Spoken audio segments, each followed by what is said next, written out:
Om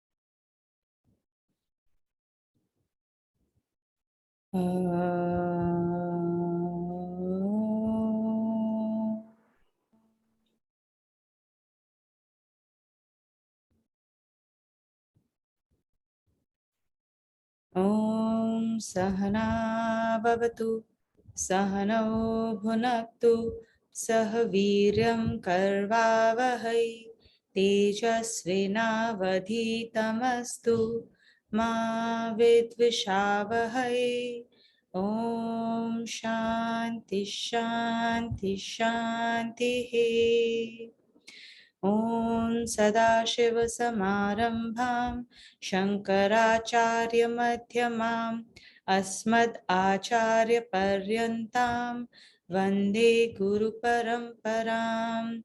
Om Gurur Brahma Gurur Vishnu Gurur Devo Maheshwaraha Guru Sakshat Param Brahma Tasmai Shri Gurave Namaha. Om Saraswati Namastubhyam Varade Kamarupini Vidyarambham Karishyami Siddhir Bhavatu Me Sada.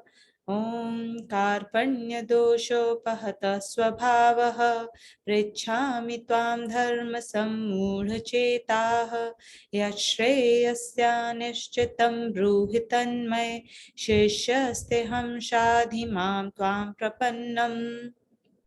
Om Vang me manasi pratisthita mano me vachi pratishthitam avir avirmaedhi vedasya ma anisthaha shrutam me ma prahasihi anena adhitena ahoratran sandadhami ritam vadishyami satyam vadishyami tanmavavatu Tadvaktaram avatu avatu mam avatu vaktaram avatu vaktaram. Om Shanti Shanti Shanti. Om Aham Om Bhadram Karnebhi Shrunayam Devaha Bhadram Pashyema Akshabhirjatraha Sthirairange Stushtvagvam Sastanubhihi Vyashyema Devahitam Yadayuhu Swastina Indro Vradhashravaha Swastina Indro Vradhashravaha Swastina Brahaspati'r Dadhatu. Please help me with this shloka. Swastino Pusha Vishvaveda Swastino Brahaspatirdadatu. Om Shanti Shanti Shanti. Om Aham Rikshasya Reriva Iti Krishtam Gireriva Urdhva Pavitro Vajaniva Swamritam Asmi Dravinagvam Sarvarchasam Sumedha Amritokshataha Iti Trishankor Vedanu Om Shanti Shanti Shanti.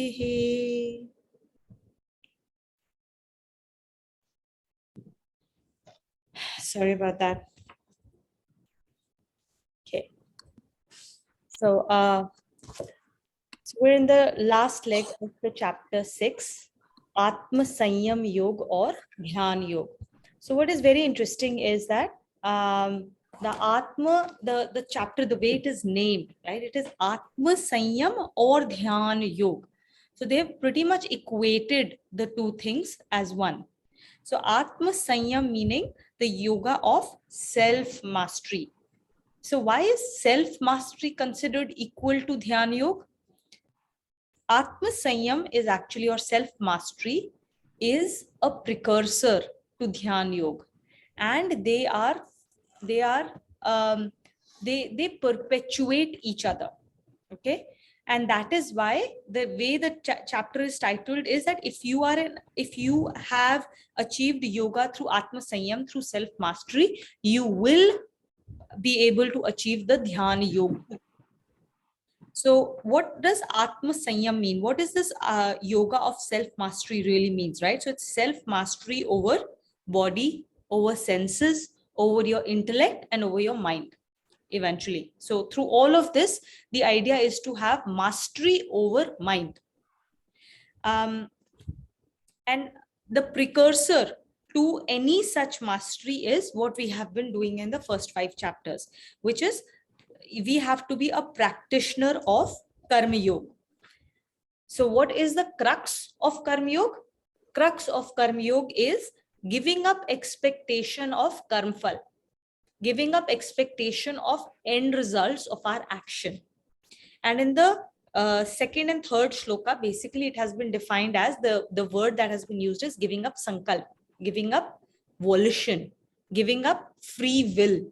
Now, that is generally a very confusing idea, right? So just to recap, giving up free will or giving up a volition or giving up of sankalp here refers to giving up the sankalp to hold on to the thoughts that lead to desire.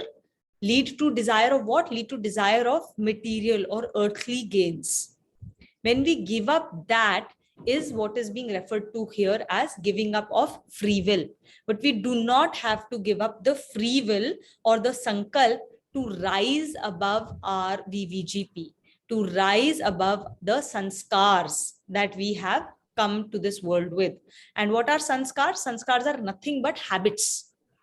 The habits that we have, things that we have done again and again and again, create sanskars in us. So whatever has been created by us can also be dismantled by us if we so wish, right? So certain sanskars are good sanskars, certain sanskars are not that great sanskars. And when we say good or not good sanskars, what do they really mean?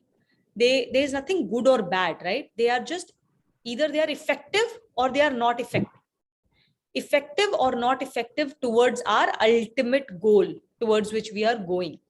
And the ultimate goal is to achieve our ultimate welfare, ultimate happiness, ultimate bliss, not the small short-term things that we have been doing so far, right? And so we have to look at what are our sanskars, whether they are effective or not effective, and then work towards improving them or rise above them.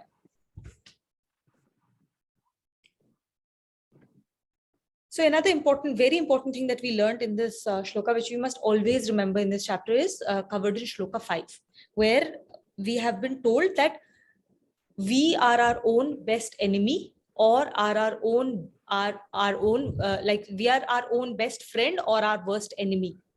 And it is only up to us. It is our own duty to help ourselves. Nobody else's, this is no one else's duty. It's our own duty for our own selves. So we have to do the effort to rise up, to raise our own to rise above this whole VVGP, to rise above the sanskars. That is our own duty. So we can become our best friend or we can become our worst enemy. So the locus of control always has to be inside of us and not outside. The moment we start to blame outside other people, oh, this person caused me to do this, or that person caused me to do this, and we do it so involuntarily and so immediately that it's not like, if we are not aware, we don't even know how many times a day we give up our own power, how many times a day we give up our own strength or our own that whole locus of control. We are constantly giving it to people outside or to VVGP outside, right? So Bhagwanji is reminding us that this locus of control is not outside of us. The locus of control is inside of us. The moment we, and how do we become our own best friend or our own worst enemy?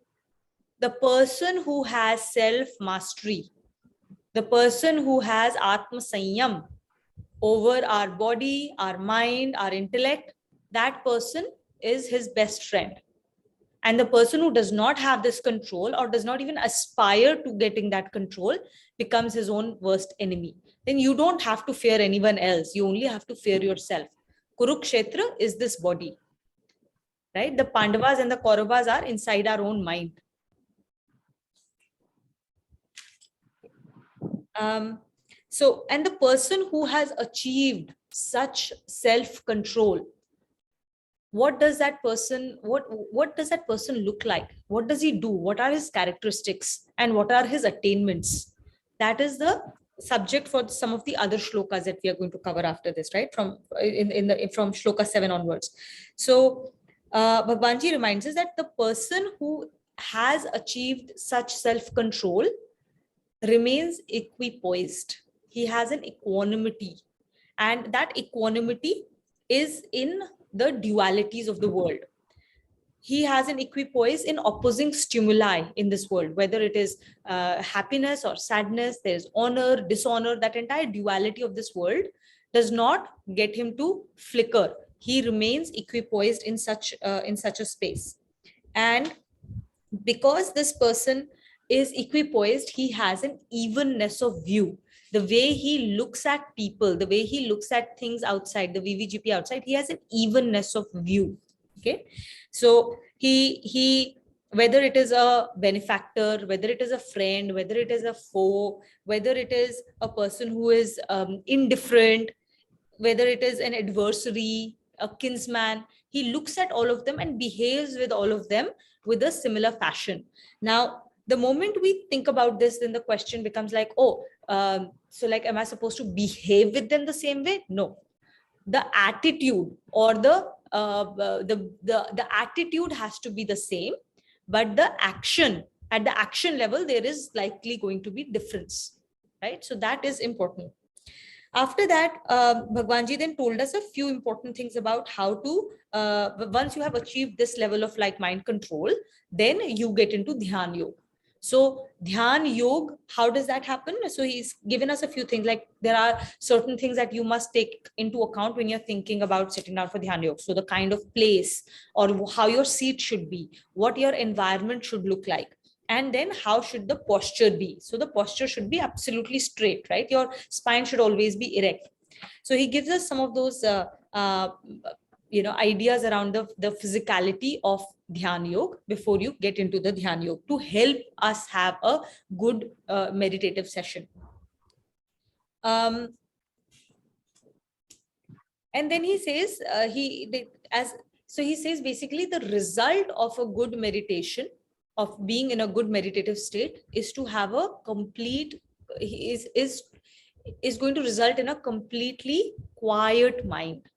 But then it's like the chicken and egg, because a completely quiet mind is a precursor to Dhyan Yoga itself. A mind that is turbulent cannot meditate.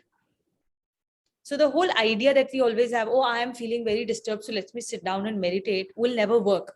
Meditation can only work when you are in a state of calmness in the first place, which is why, and the more we meditate when we are calm, our ability to stay calm increases, because it is also the result of meditation. And that is why we say that we have to practice when everything is good. We have to practice all of Gita in the good times, so that we develop the mental muscle to be able to practice it when a real problem occurs, when the war comes, right? So that is true for meditation also.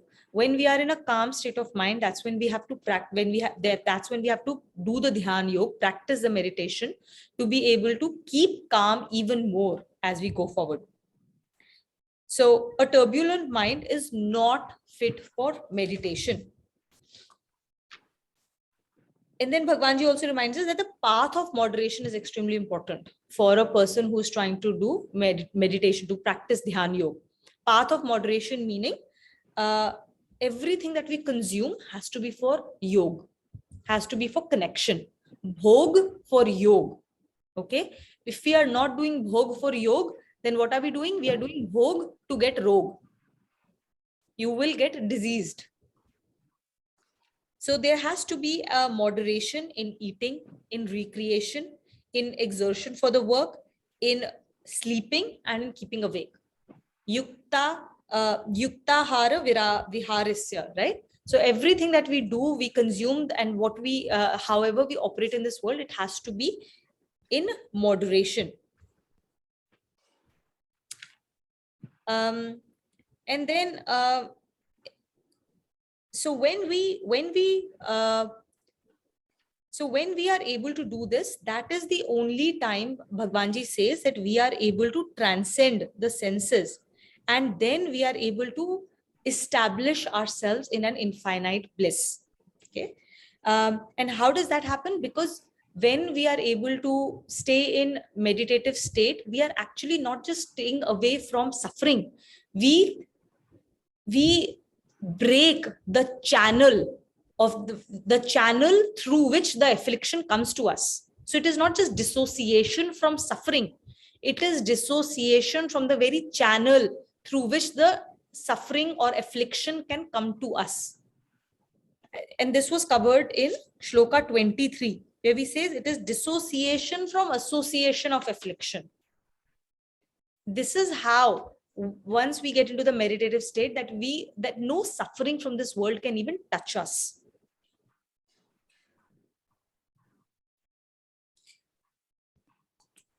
And then he tells us that abhyas yoga is extremely important to get there, right? So practice, because the entire sanskars also that we've developed so far is because of habits, right? So that habit formation is through abhyas yoga only. So we have to do abhyas yoga to be able to get there. Now, when he's talking about all of this, the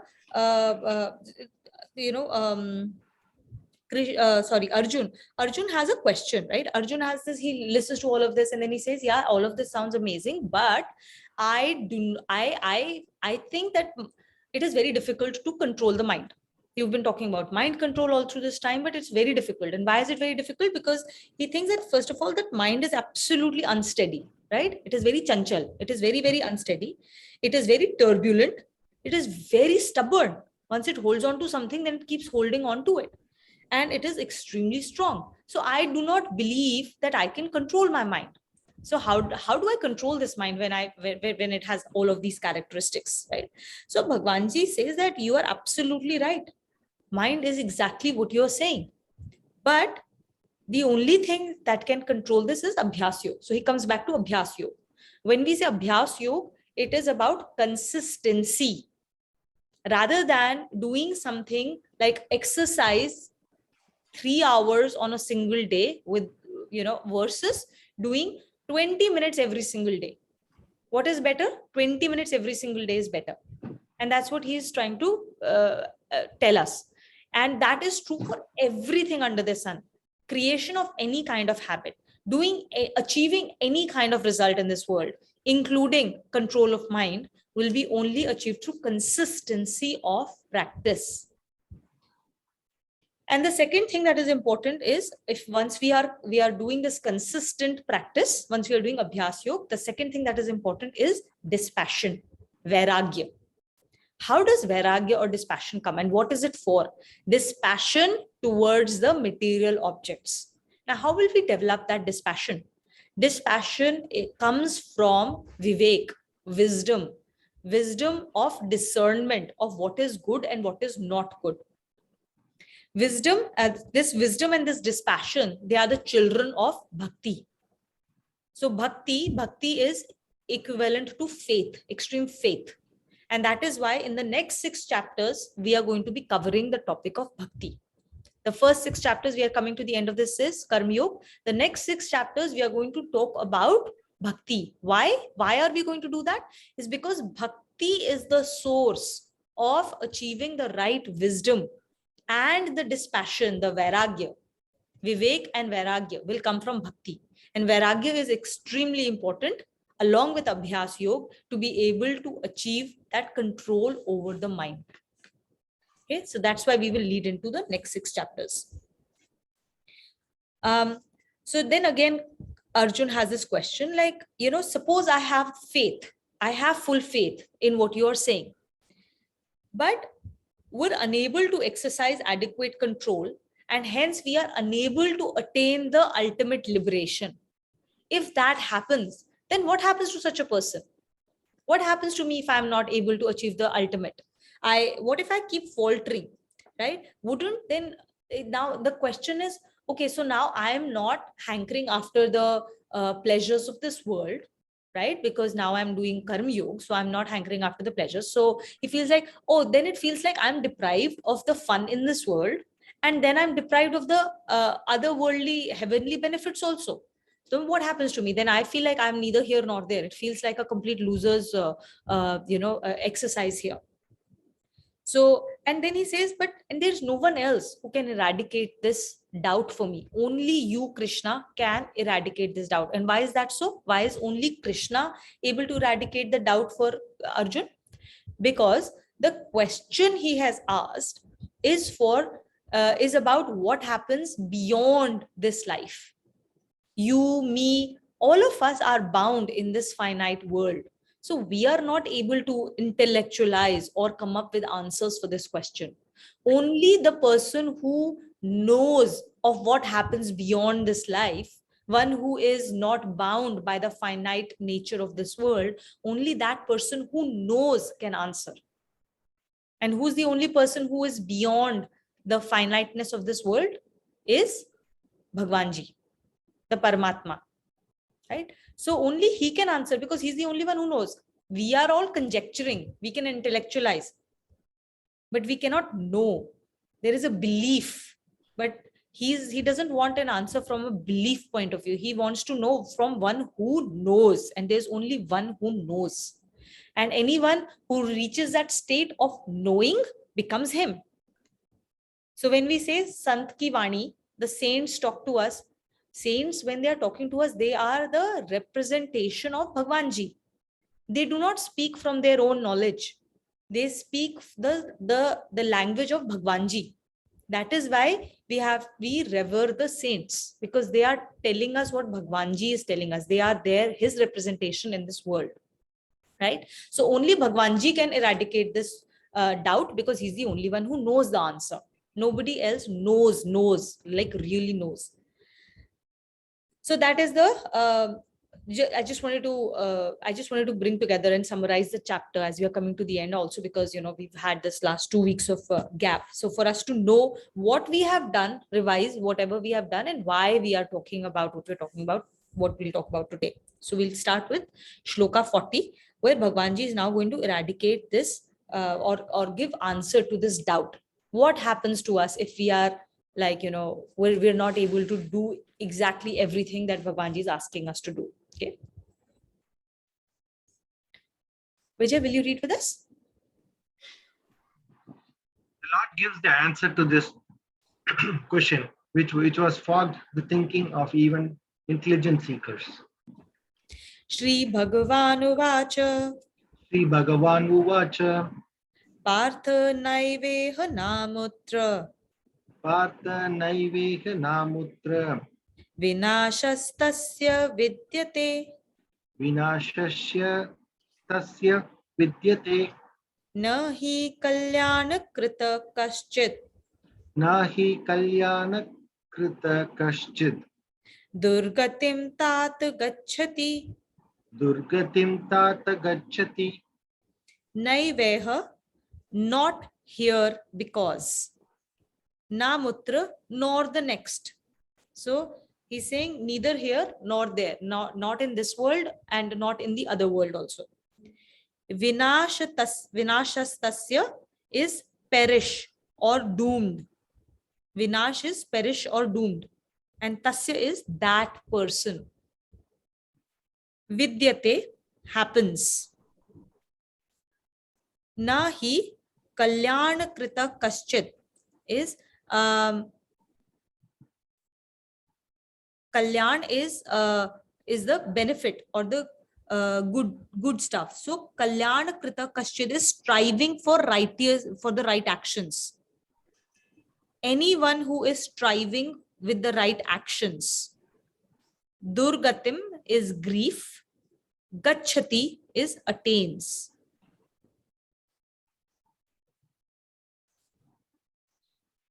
The Lord said, O Partha, such a person is doomed neither in this world nor in the next. None who strives for righteousness ever comes to grief. The righteous safe here as well as in the hereafter. Very important point has been cleared in this sloka. The Lord says a person pursuing the righteous path suffers loss neither in this life nor in the next. Whatever is done for self-realization in this life becomes firmly and irrevocably stopped. Therefore, such a person suffers no downfall in this life nor in the next. But for this, it is necessary to sustain the faith in yoga. If the mind is not fully under control, it does not matter. But if faith falters, then surely it would be ruinous. So It here, is a yeah. Can you guys hear me? Yeah, we can. Is the background noise too much? There is some background noise, but it's fine. Okay, all right. So, Naran, everyone. It's good seeing everyone after a couple of weeks. So, I did want to bring up one point. In this shloka at 40, he calls Arjuna this word called tat.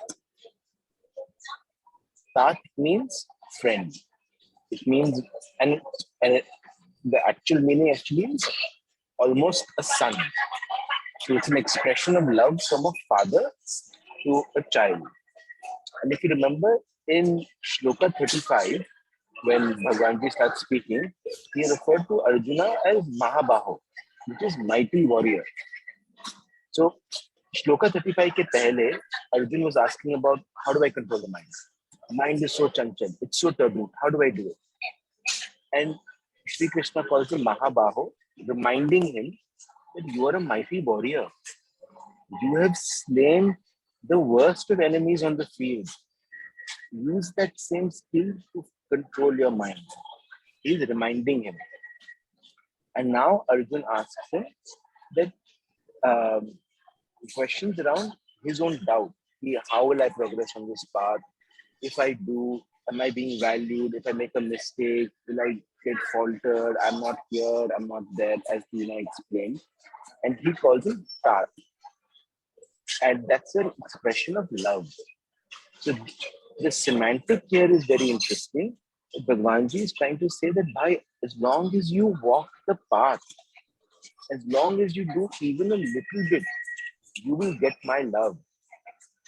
You will be my child. I will be there with you as a parent through the entire process. The only thing required from you is the faith. That is what is required. And that is important for us to remember also. As long as we are putting a commitment and showing up and walking the path, he is there to protect us as a father figure or as a mother figure, however you want to perceive it. Right? So please continue. Yeah, sorry, one more thing, right? So the most important thing here that he's trying to tell us is faith, right? Now, why is faith so important? Faith is belief, and all emotions sprout from faith or belief. What you believe in will drive emotions for you, right? And emotions are what allows us to go beyond intellect and reason. Emotions are what keeps us going when things get tough. When things really get tough, when things are not going our way, or things are, when it feels like, I don't know what's going on, it is not the intellect or reason that keeps us going. It is the emotion that keeps us going. And everything that is of value that gets created in this world is when we go beyond the intellect or reason. Because at some point or the other, your intellect will ask you, why are you doing this? What's going on here? What is the reason for us to continue on this path? Whatever path you may choose, okay? And that is why the faith is so important. It is only faith that will take us past our doubts. It is only the faith that will take us past our toughest moments, the troughs. It is the faith and the emotions that come from it that drives the adrenaline, dopamine, and all other emotions, all other hormones that will give us the energy, the strength to get past the toughest moments. That is why faith has to be unalterable. That is why he's saying it doesn't matter if the mind is under full control or not. It doesn't matter. After he has spent the entire chapter saying turbulent mind is very bad, you have to get mind under control. He spent the entire chapter talking about mind control and how important it is for Dhyan Yoga. And then here he's saying, hey, it's not really that important if you do not have mind under full control. What is more important than this is faith. Even more important, because if you have that, then mind will get under control at some point of time through abhyas yoga and through dispassion. So now he's leading us into the conversation about faith, and he's leading us into the next 6 chapters. Yeah. Common sight that a person, due to guidance of some saint, start pursuing a discipline under momentary wave of enthusiasm. But due to the effect of an old association with worldly enjoyments, the discipline is soon forsaken. Here, it is to be remembered that complete faith in discipline is to be maintained, but no loss in this world or in the next befalls an aspirant if turbulence of mind is not fully checked, and discrimination of real from the unreal as well as dispassion in the worldly enjoyments are not fully realized. So I'll give you an example that we talked about earlier in the class, like marathon. Typically in worldly goals, when suppose you start training for a marathon, that's 42 kilometers. You train 4 times a week, you're running 40 kilometers a week or 30 kilometers a week. And 6 months, for some reason or the other, you stop training. What happens? On the 7th month, do you think you can run 40 kilometers? No. You're back to square one. So in any sansaric progress or sansaric work that we do, when we stop, we go back to square one. The pendulum swings the other way. In spiritual progress, it always stays with us. It stays with us not just this life, it stays with us forever. Whatever work that we are doing on ourselves. And that's the biggest difference between spiritual progress and on the path as well and sansaric progress. The second point that I wanted to make was, the second point that's being made here is that even for a marathon, right? You're running, you're waking up at 6 a.m., you're doing your 2K, you're doing your 5K, you're doing your 10K. You're doing it because, as when I mentioned, an emotion, a faith that exists to say, boss, if I do it, I will be healthy. And you're working towards that objective, right? All of us know, all of us have had gym memberships which we've paid for and never gone, right? Like, and why does that happen? Because we soon get distracted. Our faith is not strong enough. Our pursuit in that, our commitment in that pursuit is not strong enough, right?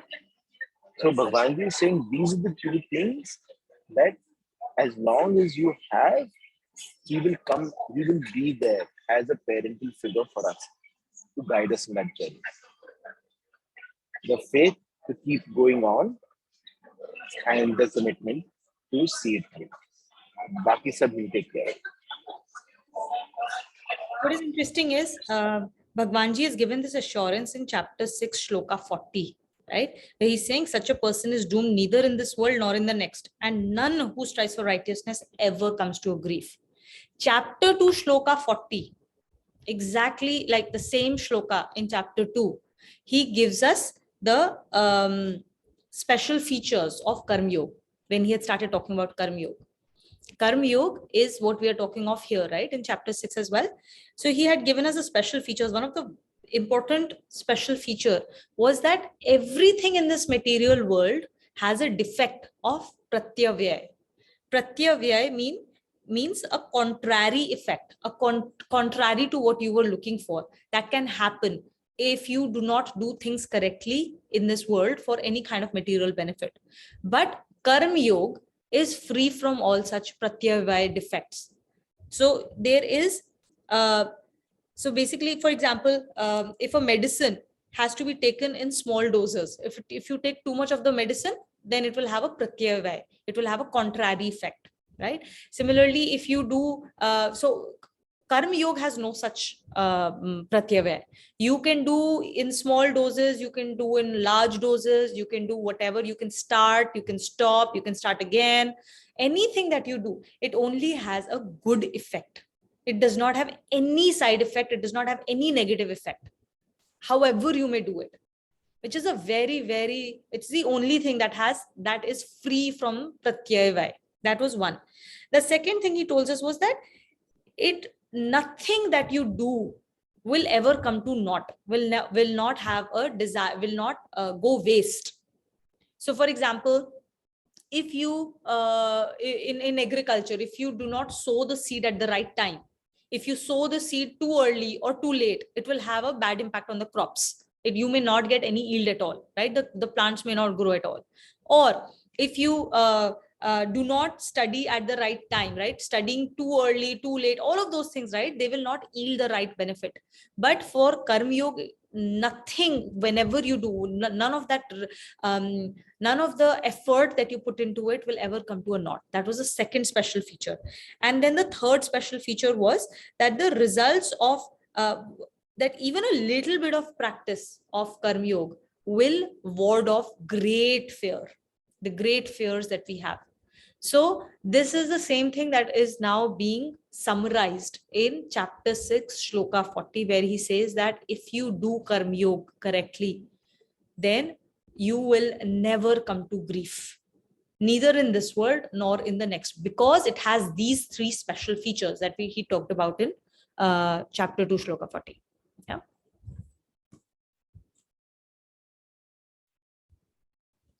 Next. Naina, will you read with us?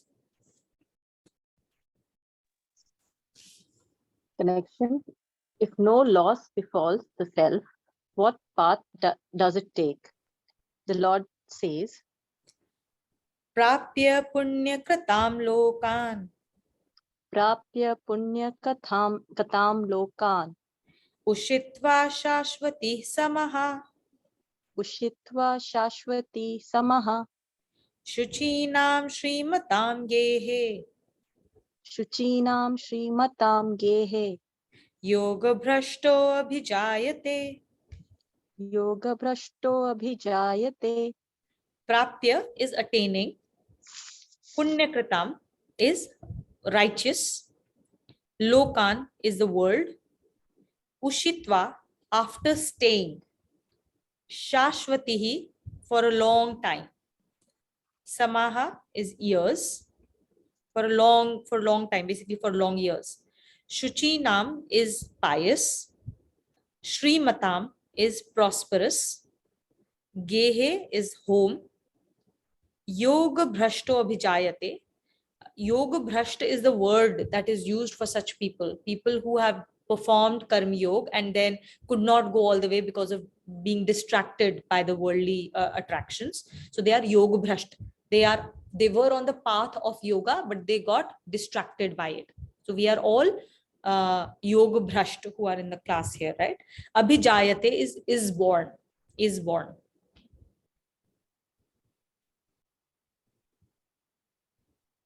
Attaining to the realms of the righteous, and after spending long years in their felicity, one who has lapsed from yoga is born again in a prosperous but pious family.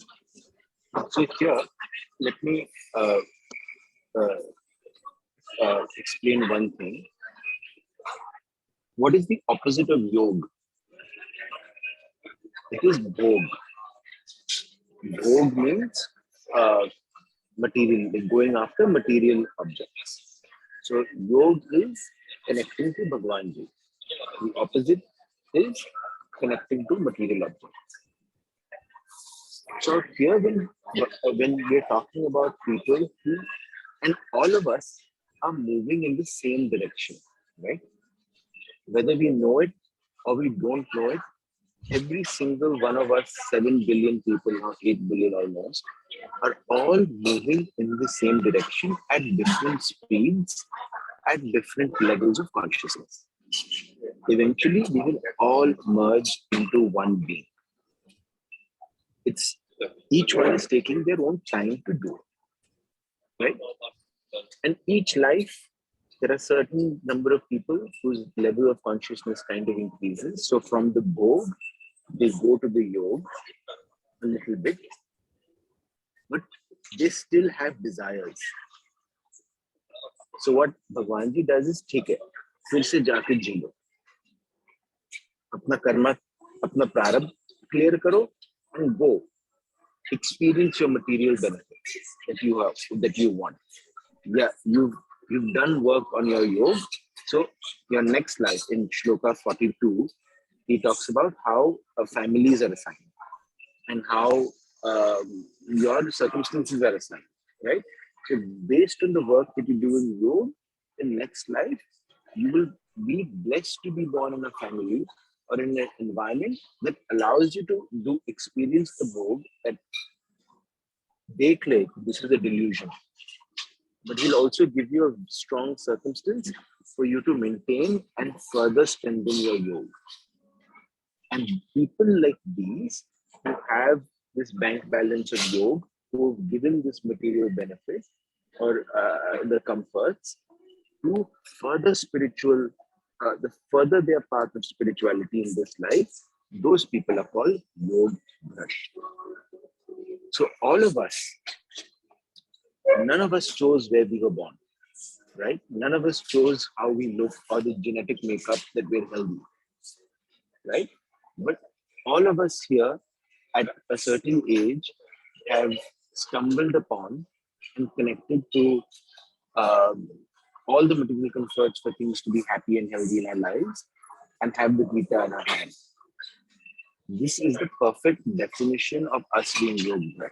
And in this life, by showing the commitment and faith, we are strengthening our yoga to a point that we will trampoline out from the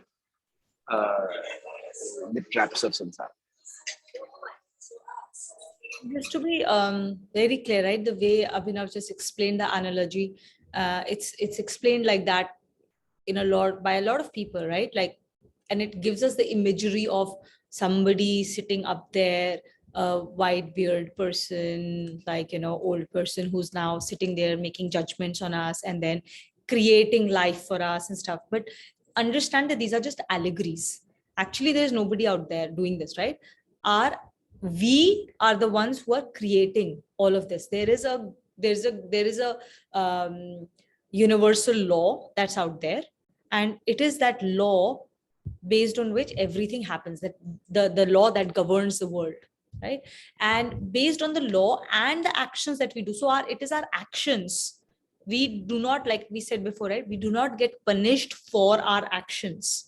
There's nobody sitting out there punishing us or rewarding us for our actions. Our actions are the ones that punish or reward us. So we don't get punished for our actions, we get punished by our actions. So we are our own creators. And then the circumstances that get given to us, thus the VVGP that gets created for us is, and what we call sometimes destiny, right? It is the best circumstances for us, which will help us extinguish our prarabdha.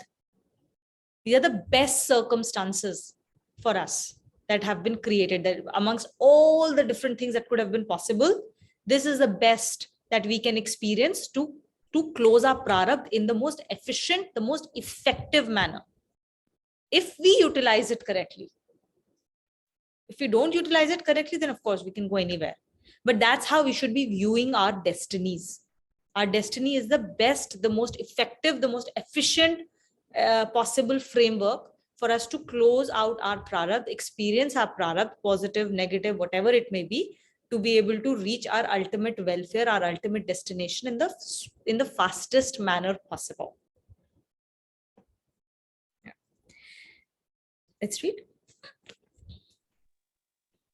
Rebirth of the yoga lapsed in a prosperous and pious family. An extremely valuable assurance has been given by the Lord in the shloka. An aspirant with unshaken faith in yoga but lacking in self-control attains to heavenly felicity and other realms of beatitude. After prolonged enjoyment of ecstatic joys for many years, it is reborn in human form in a family which is not only prosperous but is pious as well. The environment of piety and prosperity helps it on the march towards the culmination of discipline. It means that the fruits of righteous acts done by the aspirant are fully availed of, and an opportunity is provided to realize the discipline which has remained only partially realized due to incomplete self-control. The prosperous environment afforded to such a soul is not such as would foster any longing for worldly enjoyments, but only a comfortable opportunity is afforded for taking to successful completion of the discipline left partially realized in the previous birth. Yeah. So that last part is very important. Right? Like we are given all these benefits, this health, this material comforts, not for us to go and acquire more and to get further entangled and attached. It's given so that we can continue our path in spirituality without distractions, without having to worry about our basic happiness, our basic survival and sustenance. Sanchita, will you read with us?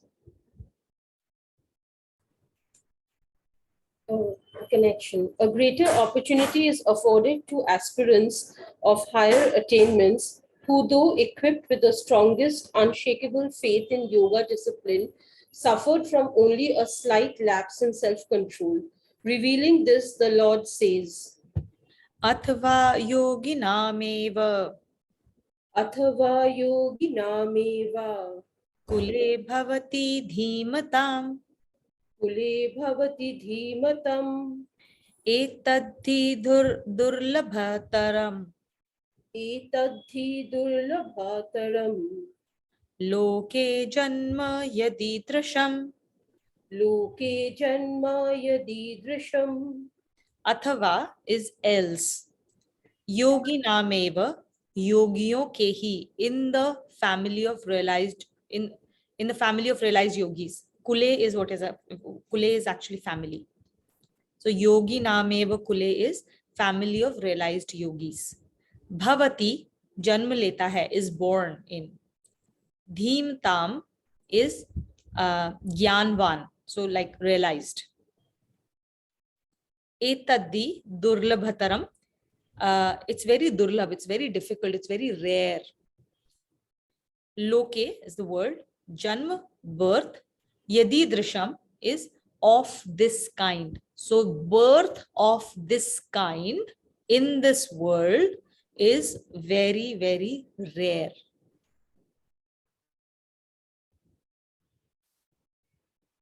Read. Yeah. Or the aspirant is born in the family of realized yogis, but such a sublime birth is very difficult to obtain in this world. So I started this thought earlier in the earlier shloka, right? But I want to build on it a bit more. So, did we choose where we were born? No. Did we choose our bodies, a genetic makeup? No. Did we choose our parents? No. Did we choose the country that we were born in? No. Did we choose our social circles, our friends, the people that came into our lives?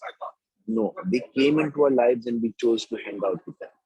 right? But if you were not in that geographical situation, you would not have come across those people, right? So we didn't choose any of this, but we tend to identify ourselves with all of it. I am Indian, you are American. I am Hindu, you are Muslim. I am this, you are that. I am girl, you are boy. All these differences that we get attached to, right? Now, all of this is given with there are so many levels of combination here for things to work, for us to reach this stage of being yoga brushed, right? So many things, so many small, tiny details of education, access to language, access to people, being born in a particular family. All of you, at least most of you, uh, whenever we talk one to one, you always tell me that, oh, I'd heard about the Gita when I was small. A school teacher had told me, my mother used to read. I was always interested, but I never got the chance.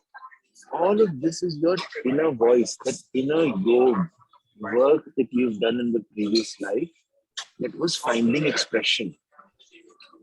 And life took its time, but it came in such a way that when you were ready, the class came to us, this Gita Parivar came to us, and the book came to us.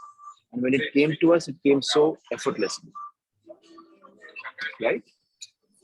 So Bhagwanji is saying that as a person who is yoga brush, we will be given the benefits of being born in a circumstance that exposes you to like for us, it's exposed us to Hindi.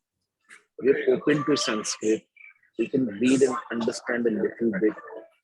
So we're closer to the source of the language. All of us have grown up in families, and I speak for myself because I don't know everyone, where we have had relatively religious parents. We've grown up doing puja path. We've grown up having certain very strong sanskars and values around Bhagwanji and those conversations at home, right? They were deep, and those sensibilities sowed the seed for us to start this journey or retake up this journey, right? And that is what Bhagwanji is saying. A seeker will always be given this opportunity in life. As long as you're seeking, things will sprout up. If we further our commitment in seeking, more amazing things will happen. More number of connections, more number of people will come into our lives, helping us along that journey. It's not stopped here for us. This is just an assurance that yes, you have seen, yes, the universe has responded, and we're all here together. Further strengthen your faith, further strengthen your commitment, further seek, and we will continue to trample you from this to the next level and the next level till we attain moksha. But let's not use this assurance as a way to like chill out and say it's okay. I'll always get this opportunity, so why now? We'll do it more in like next life. No, because we don't know what our next life looks like. We don't know what tomorrow holds, right? We only have control over now, present moment. We don't even know how long what is sure is that this life will end at some point of time, right? That is a surety. But when will it end? We don't know. There is uncertainty about it. How will it end? We don't know. And that is why we cannot leave this to tomorrow.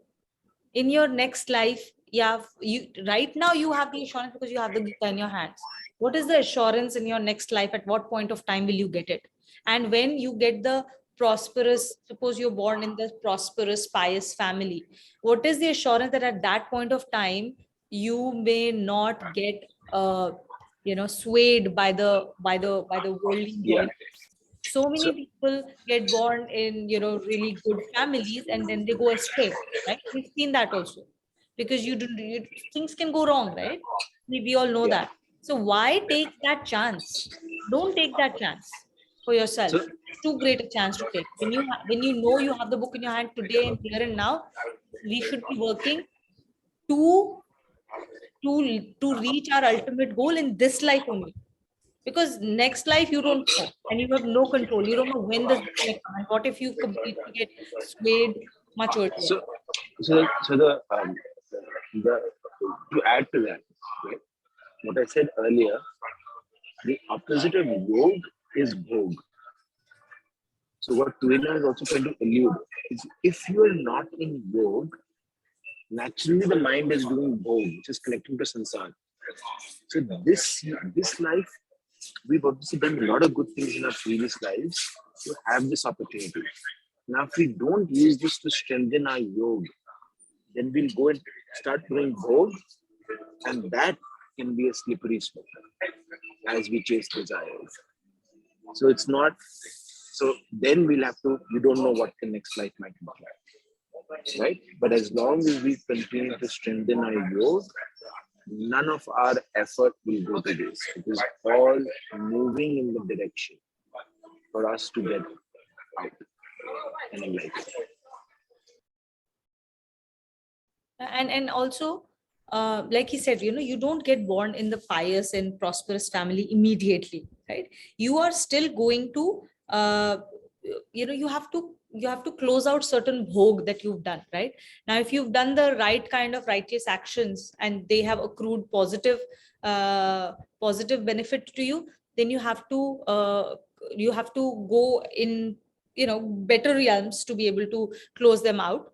But if you have done bhog which has created negative karma for you, then you have to go in lower yonis, the lower forms, to be able to go through them also. So you have to close out your prarabdha before you get the next opportunity to be born as a human being.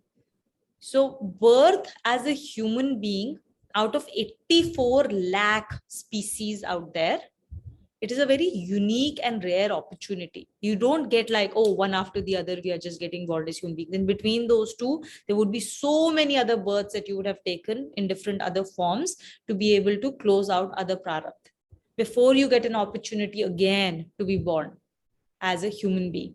And we've read this before in the class, where people go through all of, souls will go through their journey, a lot of journey through other forms. And then at some point of time, the soul yearns for connection and then prays to God, please allow me to connect to you. And then Bhagwan, then at that point of time, when there is enough desire to be born as a human being again for a connection, is when you get your next birth. And then your next human birth, then all of the other things, your prarabdha and everything will come together to create this type of circumstances for you. Right? So it is a given that you will get another chance. What is not given is when you will get that chance. Depends on the amount of bhog we have done and the other actions, the other karmas. Right? So we have to be very grateful for this very, very, very rare human birth we have got, and use this opportunity to be able to live through the to connect to Lord. This is the only birth out of 84 lakh species in which we have the volition to choose, to connect to for yoga or bhog, basically. That volition is only with us.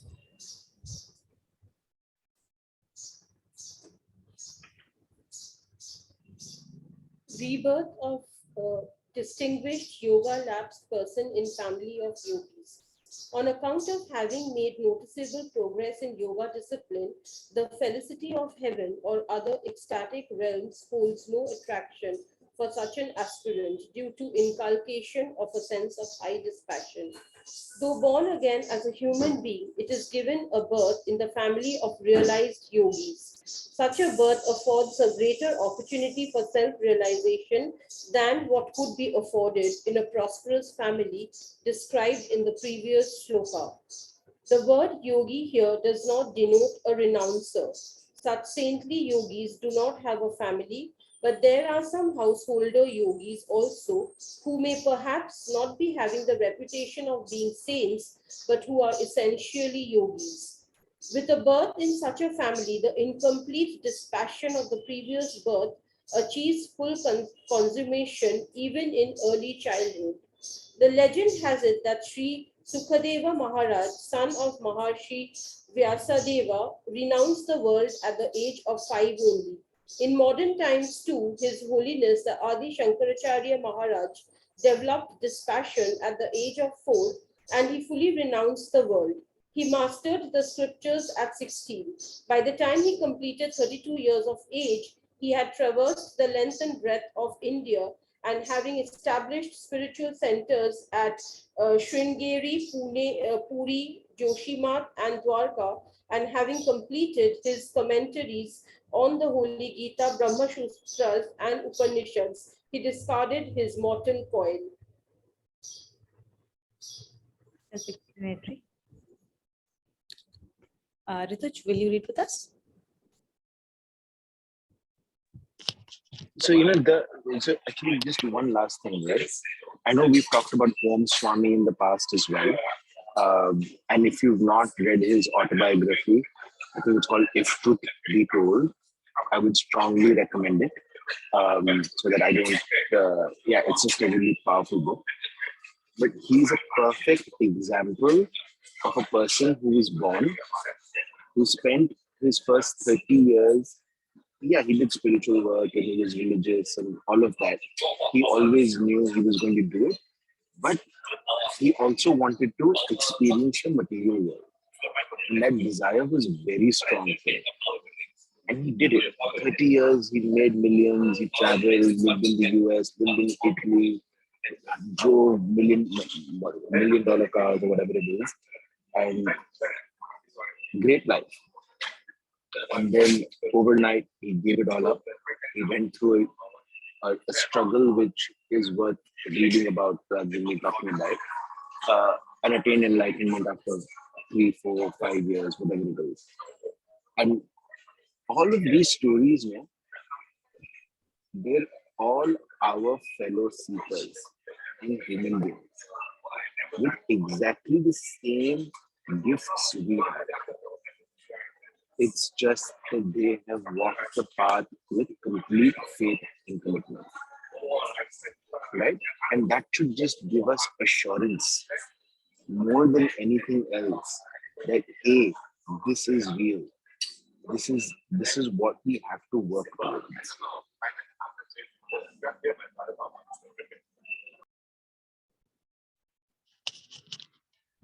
The attainment of such a yogi born in the family of realized yogis is now explained by the Lord. Tatra tam buddhi samyogam Tatratam buddhi samyogam labhate porva dehikam labhate porva dehikam yatate cha tato bhuyah yatate cha tato bhuyah samsiddhau kuru nandana. sansiddhau kuru nandana. Tatra is there, tam, that person or that soul. Buddhi samyogam is samyogam is like contact or like connection, the connection of the buddhi, of the intellect. Labhate, attains. Porva dehikam is pehle sharir mein sangrah kiye hue, attained in the former body. Yatate is strives. Tato is because of that reason. Bhuyah, then. Samsiddhau is perfection. Kuru Nandana is a reference to Arjuna.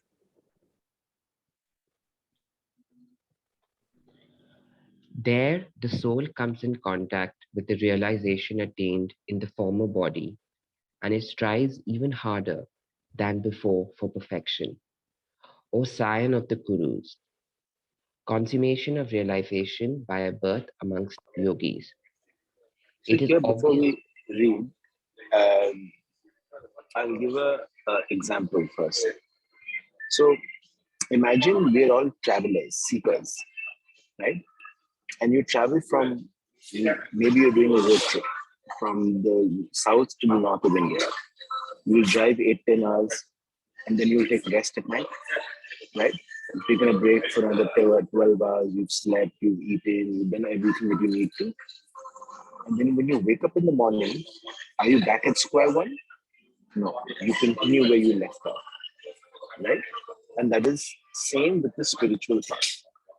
Sometimes we're all moving in the same direction, but sometimes we end up stopping because we want to enjoy, because we got distracted, we have desires to experience, etc., etc.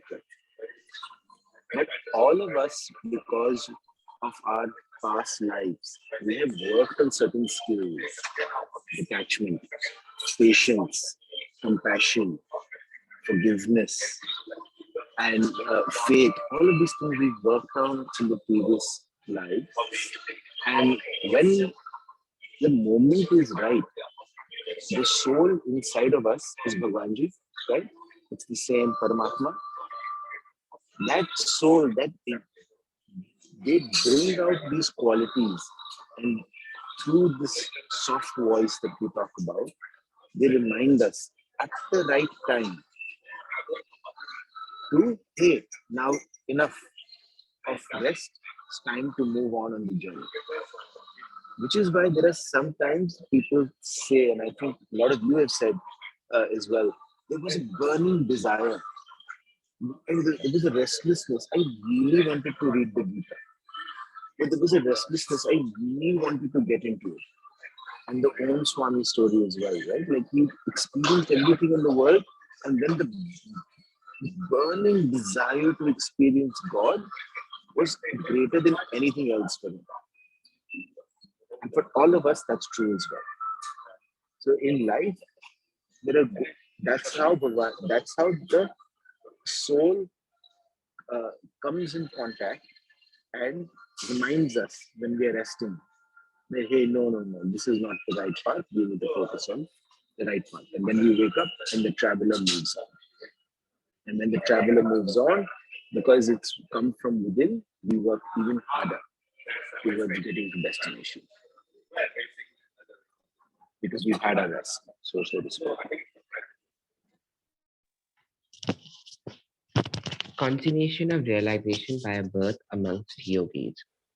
It is obvious that with such a birth, a great opportunity is afforded to accomplish the attainment of perfect equanimity of intellect, left incomplete in the former birth.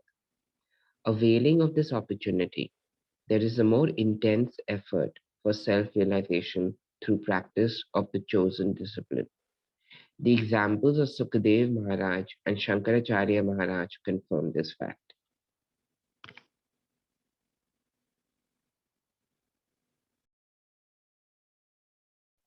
You're on mute.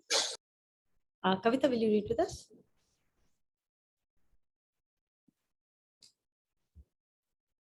Connection. Now the Lord tells of the condition of a person who lapses from yoga and who is born in a pious and prosperous family. Purvabhyasena teinaiva Purvabhyasena tenaiva hriyate hyavasho api saha Vyate hyavasopi saha jidnyasurapi yogasya Jijñasurapi yogasya shabda brahma ativartate. Sapta brahmati vartate. Purvabhyasena is practice done in former life. Te naiva, usse hi, because of that. Hiyate is attracted to. Here vashoapi, under the control of. Saha is that person. Jidnyasurapi is basically here references to aspirant of yoga, but basically a person who is curious about something. So here, curious about yoga. Yogasya is yoga. Shabda Brahma is the words of Brahma. Words of Brahma meaning that which is put in Vedas. So words of Vedas. Ati vartate is ulanghan kar jata hai, meaning transcends, goes beyond. By the strength of the practice done in the former life, such a yogi is carried forward irresistibly. Even one who is only an aspirant of yoga transcends the charm of the promised fruits of Vedic rituals. The progress of the yoga lapsed person born in a pious and prosperous family. The state of such a person is somewhat different from that of the one in the family of yogis. Even if the mind of such a person gets attracted towards the allurements of worldly enjoyments because of the comforts and luxuries of the prosperous family, it is drawn irresistibly towards perfection of the discipline left incomplete in the former birth. In the second line of this shloka, the Lord says, what to speak of a person who practiced a discipline in the former birth, even if only an aspirant of yoga arises in the mind of a person, the charms of the result of Vedic rituals are completely transcended. So this is something, I mean, we just talked about in the previous shloka also, that the inner voice is what is being referred to as the strength, is what is being referred to as carried forward irresistibly. The more yogic work that you do, the practice that you do, your inner voice becomes so strong that you just cannot not listen to it. If you don't, you feel guilty. If you don't, you feel unhappy, you feel unfulfilled. And it's that inner voice that comes, it's coming from your soul. It's coming from the efforts of your previous work. It's the fruits of all your actions you've done in the past to keep you and me on track. That inner voice that makes sure we're treading on this path. Like Tuina and I missed 2 Sundays classes, and every time we miss a Sunday class, we always go through, especially right after 12 o'clock, we go back and revisit the last 90 minutes, and we always have a conversation. Could we have done it? Did we give in to our circumstance? Did we give in to our pleasure? Did we give in to body? Did we get distracted? Or was it actual duty? And I'll be the first one to admit there have been a couple of Sundays we've gone back and said, no, this could have been done. We just, in foresight, we made that mistake and let's not make it again. And we learned and we move on, and our commitment goes stronger and stronger, right? But it's not because of anything else, but because of that inner voice. It is irresistible to keep bringing us back to the path. Otherwise, that guilt will exist and unhappiness will exist. And that's there in all of us, right? And the more you work, the stronger your inner voice to keep us directed to doing the right thing. To a certain point where tomorrow when we go to a party and there will be people who will be speaking or gossiping or having negative conversation, you will find yourself being silent as just an observer. And if you find yourself getting agitated, you will find yourself walking away and saying, okay, boss, I need to leave or whatever. But again, the inner voice will keep in check. Or if you get drawn into the conversation, which sometimes I definitely have, the next morning, your inner voice will come back. Bhai, was it worth it? Was it worth engaging in that level of conversation? So that inner voice exists everywhere. So this is an example of it helping in you remembering your yogic life, but that exists everywhere. The more we strengthen it, the louder it becomes, and it becomes irresistible as a direction calling. Is that inner voice intuition you are talking about? Is that intuition? Yeah, I think it can be called intuition. It can be called your soul speaking to yourself. But it's certainly that voice. It's certainly that voice. Our conscience. So both of these are forms of soul speaking to us. So our conscience is what is our compass that tells us, are we in line with the values that we should be in line with, the values that take us forward, or the actions or values that take us forward towards our ultimate attainment, and those that take us away from it. That is where conscience comes into play. And our conscience will tell us this is not correct or this is correct. And our intuition is our soul speaking to us when we are dealing with when we're dealing with the world and we are not always able to process everything, right? But our soul knows because it is connected in so many different ways. So our intuition is again soul speaking back to us, our gut. Is it the same as samskaras? Samskaras are habits. Samskars are like, I have a sanskar of being an angry person, right? I get upset or angry very quickly, then that's my sanskar. Or I have the sanskar of being a calm person. Like the same thing, the same VVGP will sprout a different action habitually from a person whose sanskar is to be an angry person versus a person who has a sanskar of being a calm person. Right? So those are habits. And habits meaning things that for which our conscious mind does not need to engage. It is an unconscious mind that decides in a split of a second what is the behavior that needs to happen. So our mind has what happens is that our body and our mind, like, it has so many different sensors, right? And our unconscious mind is unlimited, but our conscious mind is what is very limited. So the way our bodies have evolved is that our conscious mind is constantly looking at only those few things, habits, and that limits what we can achieve in any second or in any minute.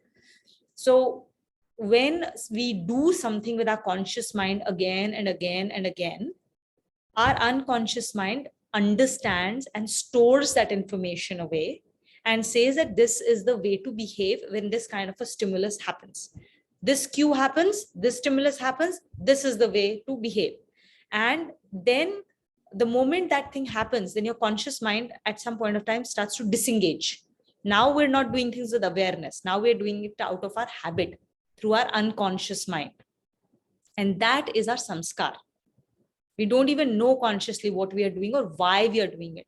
Why do I like chocolate ice cream versus a vanilla ice cream? Even that is something that has happened because of a habit that has formed because of the cues, the behaviors, the things that we have associated with certain types of things, right? And that is actually a sanskar. So we are born with the sanskars because of the habits that have been created over a period of like so many lives. It's a lifetime of decisions. Yeah, so that's all that is there to it, which is why we have to then take charge of our sanskars. What are our effective sanskars? What are our ineffective sanskars? And then use our purusharth to rise above all of this, because purusharth is above everything else. Purusharth is above our sanskars. Purusharth is above our destiny. Purusharth is above everything else. There's nothing that will stop us. So if we have to understand what works, what doesn't work, what are our effective habits, what are our ineffective habits, and then use our purusharth to rise above them to get to the ultimate aim. This last line, which is written here in the second line of the shloka, the Lord says, what is very interesting about this line is Bhagwanji says that as long as you have an aspiration to connect and do yoga, you will very quickly transcend above the ritualistic practices of spirituality. So rituals, they all have a purpose, right? But sometimes we get stuck into the habit of rituals without really understanding why we're doing it and the purpose behind it. A true yogi is focused on the purpose level, at the bhav level. And the rituals are just a tool to focus our purpose and bhav. And that's what the second line says, that even if only an aspiration of yoga, of connection, arises in the mind, the charms of the results of ritual is completely transcended. You will move away, you'll move, your entire life will move one step above rituals to the subtle. And the subtle is purpose and bhav, not the gross. I think another thing that is alluded to here is not just the rituals, but the results of the rituals. So results of rituals that are encoded in Vedas are what? How would, like, if you read it, right? And that's one of the things that we've always thought about is like you want to you want to have a baby, do these rituals. You want to have more money, you want your business to do well, do it like this or do it like that. Those rituals, you follow these rituals. This is the promise of the some of the, like, ritualistic promises of Vedas. So basically he's saying that the person, when he's born in a pious family, and the moment an aspiration for yoga arises, he will go past these charms of the results, which means he goes past the charm of the material world, so that the pull of the material world will be transcended by him. So this was an example I think I'd given at one point of time. Like, why is he saying that the moment your aspiration arises, all of these things will materialize for you to help you go on the path? Is because like the way to understand this is like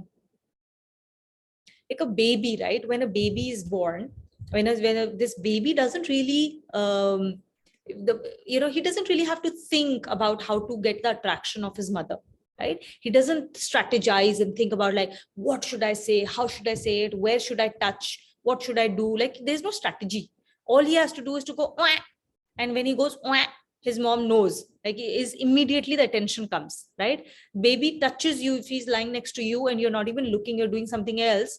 The moment the baby just touches any part of the of mother's body, her attention will immediately go to the child, right? So Bhagwanji is our mother, right? Mother, father, however you want to think about it. And he's everywhere.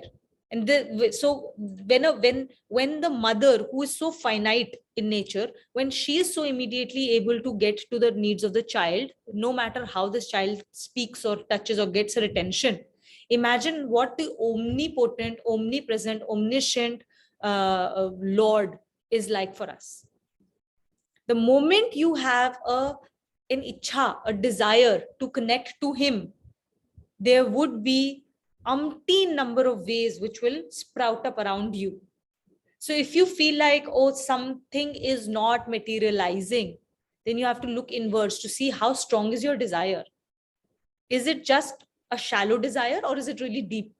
You have to work on your own desire to go there, which is why, for example, you want to give up a certain type of bad habit and you are unable to do so, or you want to develop a new good habit. Say something like, oh, I'm not able to do my swadhyaya on a daily basis, I can't read my 2 shlokas because so many things are happening and I'm just not able to find that time or that space. Just go to Lord and just ask him for that also. Just say, Bhagwanji, I'm not able to do this, I really want to do this, I want you to help me. Find a time for me to do my swadhyaya. I'm not able to do it. Now this request is at your feet. Anything in this world, right? If you really, really want to do it, ask Lord for help and he will help you. So if you have the desire to do swadhyaya, you have the desire to learn shlokas and you're not able to do it, or anything in this world, right? Ask Lord. He will come to you. The moment that desire comes in and it is strong enough, the means to that desire will come forth in your life.